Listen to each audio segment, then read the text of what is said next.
tous et à toutes, je suis très heureuse de vous retrouver en ce mercredi soir. Je suis Marie-Claire Charrier, je suis relaxologue et praticienne EFT et j'accompagne plus spécifiquement les femmes souffrant d'un cancer pour mieux vivre cette période et pour y voir une opportunité de, de, de retrouver un bien-être global, hein, c'est-à-dire d'être bien dans sa tête, d'être bien dans son corps pour être bien dans sa vie. C'est vraiment essayer, en profiter finalement de cet événement qui est très fort pour faire le point sur sa vie et se dire, alors, de quoi maintenant j'ai envie, de quoi j'ai besoin, qu'est-ce que je n'ai pas écouté, qu'est-ce qui s'est passé dans ma vie pour qu'à un moment donné, j'ai eu ce cancer. Alors, le thème de ce soir, c'est j'ai l'impression de n'être plus qu'une malade. Alors, effectivement, lorsqu'on est atteinte d'un cancer, c'est-à-dire une maladie aussi grave que ça, eh bien forcément, euh, ça nous envahit. Ça envahit en fait, euh, ça nous envahit à tous les niveaux. Parce que dans notre tête, forcément, on ne pense pratiquement qu'à ça. Il y a aussi plein de choses qui viennent nous le rappeler. D'abord, les rendez-vous médicaux, les traitements, le regard des autres, les questions potentiellement. Le fait que éventuellement on soit en arrêt de travail, euh, mais aussi nos émotions, c'est-à-dire que d'avoir ces craintes, d'avoir ces peurs, d'être plus stressé, d'avoir même pourquoi pas des crises d'angoisse, et tout ça du coup fait que on y pense quasiment tout le temps. Alors, il n'y a pas que ça, il y a aussi notre famille qui est bien souvent aussi perdue que nous et qui ne sait absolument pas ou qui est parfois maladroite euh, pour sur la manière d'être avec nous.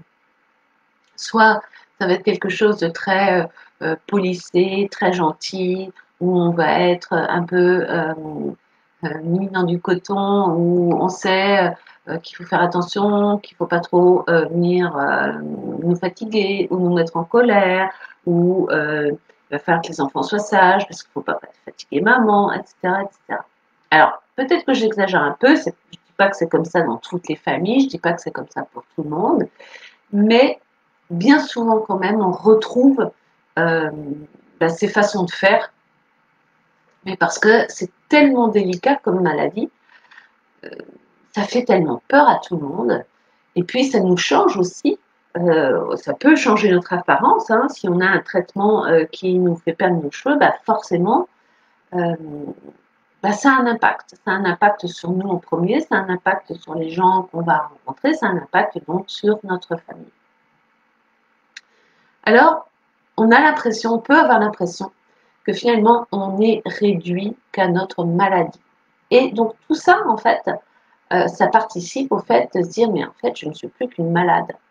Et ça, c'est extrêmement préjudiciable, c'est désagréable, euh, puisque on n'arrive plus à mettre en avant le fait qu'on est une femme, à mettre en avant le fait que on est aussi une professionnelle, on est une collègue, parce que si on est en arrêt de travail, on n'est plus en contact direct, au moins avec nos collègues. On n'a plus cette identité professionnelle puisqu'on est en arrêt de travail. Même si on a un métier, même si on a une profession, on est en arrêt de travail. Donc, ça signifie je suis malade ou j'ai un gros problème de santé.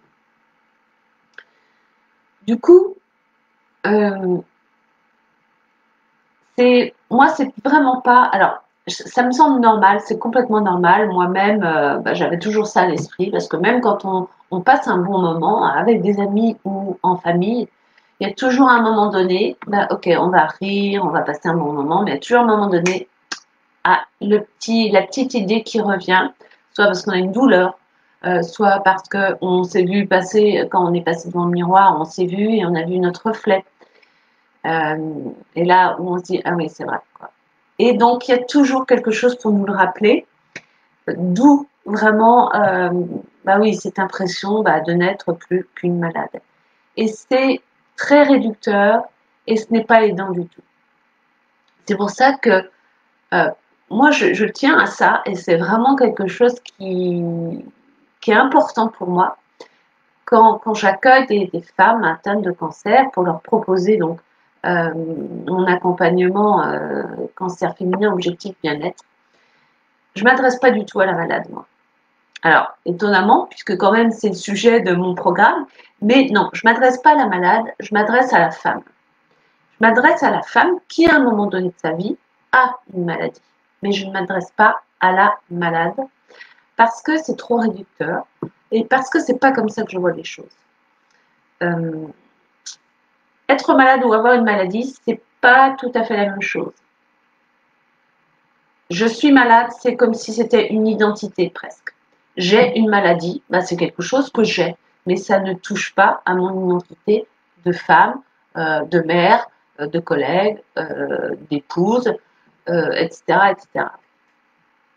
Donc, je mets un point d'honneur à m'adresser à la femme.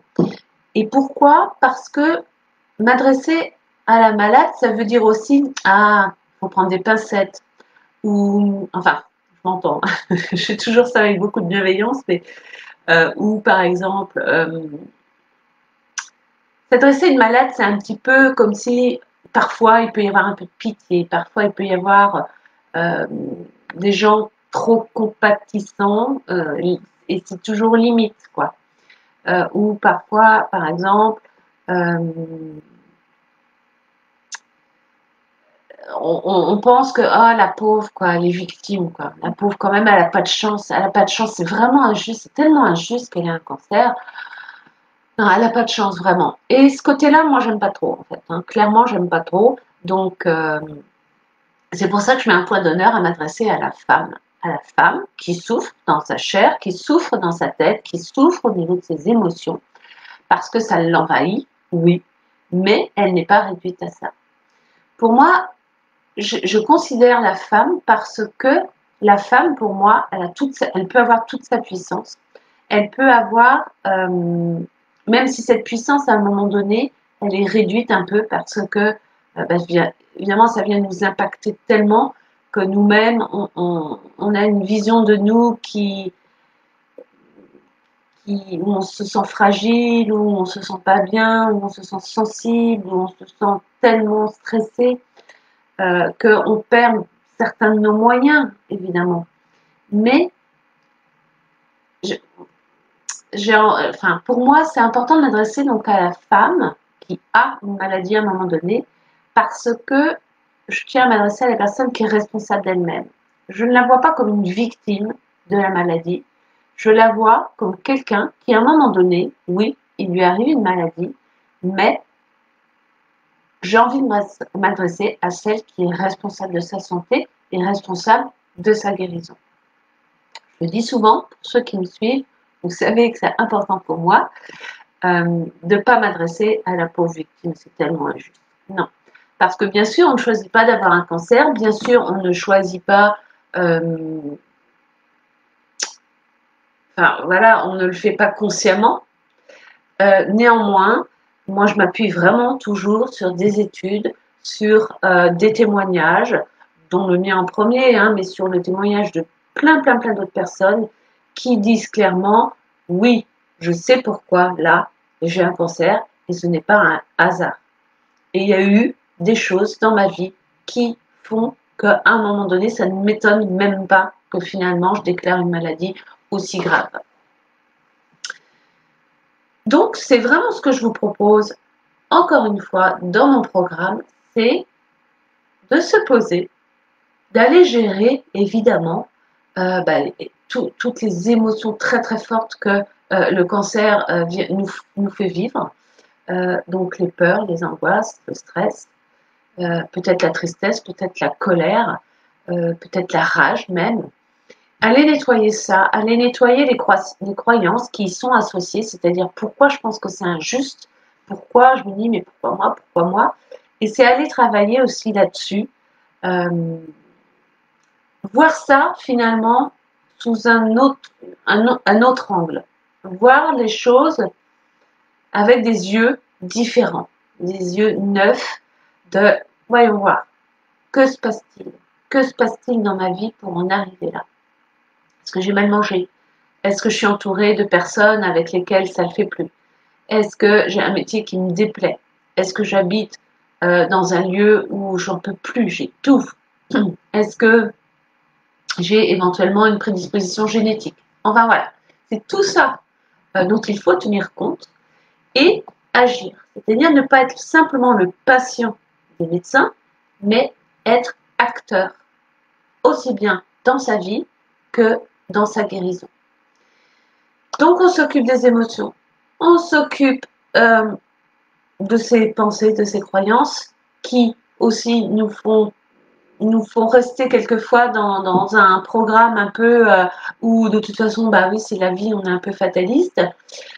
Non, en fait, on peut agir. On peut agir. Il y a tellement de témoignages. Moi, je vous invite vraiment à chaque fois à regarder des témoignages de personnes qui ont activé aussi leurs ressources, qui ont activé leur processus d'auto-guérison, en faisant le point sur leur vie, aussi en se remettant en question. Et parce que ça existe, quoi. Et puis, il y a eu des études aussi, de fait. Hein.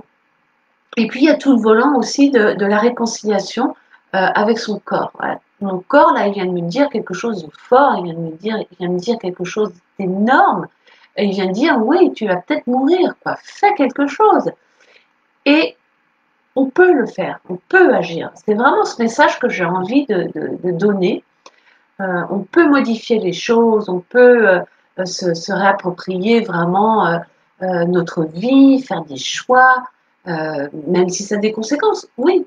Mais c'est là notre vie, elle est en jeu, quoi. Donc maintenant, que fait-on? On a vraiment notre choix, notre libre arbitre par rapport à ça. Donc c'est aussi tout un pont, là, mon programme, c'est vraiment les émotions, les pensées et le corps. Mon corps, comment je peux me réconcilier avec, comment je peux de nouveau l'écouter, comment je peux en tenir compte, comment je peux écouter ses besoins, ses envies. C'est tout ça. C'est vraiment un programme où les trois choses sont mêlées parce qu'on est un tout et parce que, à mon sens, il faut vraiment s'occuper du tout. Donc c'est pour ça que même si effectivement, quand on a un cancer, on a l'impression de n'être plus qu'une malade, eh bien, moi j'ai envie d'inverser un petit peu ça pour montrer aussi aux femmes que oui, on a cette impression de n'être qu'une malade, mais on peut modifier ça et se dire non, je suis une femme qui à un moment donné de ma vie a une maladie et je peux m'en occuper en complément de mes traitements médicaux. Voilà, je crois que c'est tout ce que je voulais vous dire sur ce petit sujet. N'hésitez pas à me poser des questions de nouveau. Et puis, donc je vous redis que mon site est véritablement en ligne, et cette fois-ci, et mon nouveau site donc qui s'appelle Accueillir le cancer. Donc c'est www.accueillirlecancer.fr. Allez jeter un œil, vous aurez toutes les informations. Et puis, je voulais également vous informer que je vais faire un live un peu plus long. Je ne sais pas si ce sera exactement la semaine prochaine, mais très très bientôt, au mois d'octobre, pour présenter mon programme de façon plus longue et plus précise. Donc comme ça, ça vous donnera vraiment des choses, vous saurez du moins à quoi vous attendre si vous vous engagez avec moi dans ce travail de nettoyage, de libération émotionnelle, grâce à l'EFT, grâce à la relaxologie, de visualisation, de retrouver une énergie, d'apaiser les tensions, voilà, de retrouver sa joie de vivre, hein, parce que c'est ça aussi, hein, même si c'est pas tout de suite, eh bien, au début, ça va être, oui, au moins gérer tout ce que le cancer vient impacter dans notre vie, le regard qu'on a, nous, sur nous, et puis gérer le regard que peut-être les autres ont sur nous et qui nous dérange. Voilà, n'hésitez pas à me contacter sur ma page Cancer féminin Objectif Bien-être, où vous aurez toutes les informations également, ou également par mail à l'atelier du calme en attaché et minuscule @gmail.com. Je vous souhaite une très belle soirée. Merci de votre attention. Au revoir.